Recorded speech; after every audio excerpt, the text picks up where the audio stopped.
কানাডায় এসে আজ বানাচ্ছি বাসা ফিলিটসের দারুণ একটা রেসিপি। মাত্র কয়েকটা উপকরণেই এমন মজার স্বাদ হবে, একবার বানালে বারবার খেতে ইচ্ছে করবে। চলুন শুরু করি।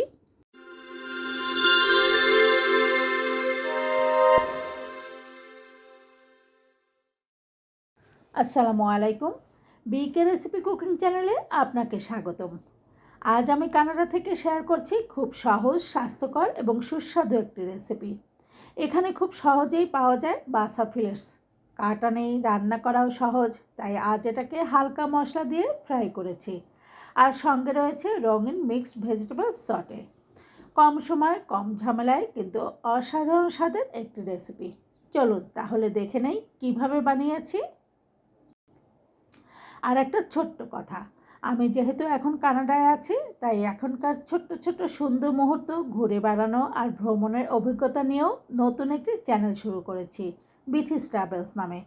যদি ট্রাভেল ভিডিও দেখতে ভালো লাগে তাহলে অবশ্যই একবার দেখে আসবেন।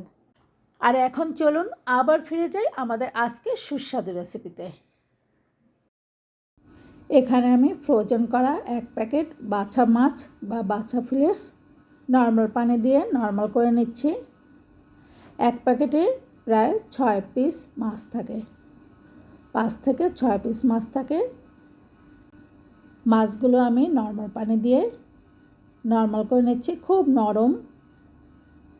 নর্মাল করে বরফগুলো ছাড়িয়ে নিচ্ছি, কাঁটাবিহীন। একটু বড় বড় মাছগুলি, তাই মধ্যে থেকে কেটে নিচ্ছি। ভাজতে যেন সুবিধা হয় সেই জন্য। সবগুলো মাছে আমি কেটে নিয়েছি। এবার আমি মশলা অ্যাড করব। হলুদের গুঁড়ো দিয়ে দিলাম 1 চা চামচ পরিমাণে, লাল মরিচের গুঁড়ো দিলাম 1 চা চামচ, ধনিয়া গুঁড়ো দিলাম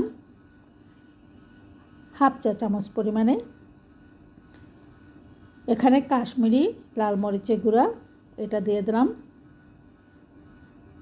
ভর্তি করে 1 চা চামচ পরিমাণে, কালার আসার জন্য। স্বাদ মতো লবণ দিলাম। এবার চিলি ফ্লেক্স সেটা দিয়ে দিলাম 1 চা চামচ পরিমাণে। কয়েক ফোঁটা তেল দিয়ে দিলাম। খুব ভালোভাবে মিক্সড করে নিচ্ছি। মাছের গায়ে সমস্ত মশলা মিশিয়ে নিলাম। এখানে একটা জিনিস স্কিপ করেছি, সেটা হচ্ছে জিরার গুঁড়া। ভাজা জিরার গুঁড়া এখানে আমি মিশিয়ে নিয়েছিলাম। এবার সামান্য তেল গরম করে খুব সুন্দরভাবে মাছগুলো ভেজে নেব। মিডিয়াম লো আঁচে মাছগুলো ফ্রাই করব। এই মাছ সাধারণত ফ্রাই করে খেতেই বেশি ভালো লাগে। আমি জানি না আপনারা কে কেমনভাবে এটা করে থাকেন, তবে আমার পরিবারের সবাই এভাবে খেতেই বেশি পছন্দ করে। আপনারা কে কেমন করে এটা রান্না করেন অবশ্যই কমেন্ট সেকশনে জানাবেন। প্রত্যেকটা মাছ আমি এভাবে ভেজে নিচ্ছি। খুব সাবধানে আলতো করে উল্টে দিলাম। এপিট ওপিট সুন্দর করে ভেজে নিচ্ছি। সবগুলো মাছ এভাবে ভেজে নিলাম। যেহেতু নরম এবং কাঁটাবিহীন, মাছ ভাজতে কিন্তু বেশি সময় লাগলো না। এবার আমি যেহেতু মাছের প্যাকেটের সাথে কিছু সবজি ছিল, ওই সবজি অনুযায়ী মিক্স সবজি আমার আলাদা প্যাকেট ছিল, মিক্স সবজি আমি ভেজে নিচ্ছি। প্যাকেটের সৌন্দর্য এবং নিজের সৌন্দর্য বাড়ানোর জন্য সামান্য তেলে মিক্স সবজিগুলো আমি দিয়ে দিলাম। কিছুটা পেঁয়াজ কুচি, কয়েকটা কাঁচামরিচ এবং সামান্য লবণ, স্বাদ মতো লবণ দিয়ে ফ্রাই করে নিচ্ছি।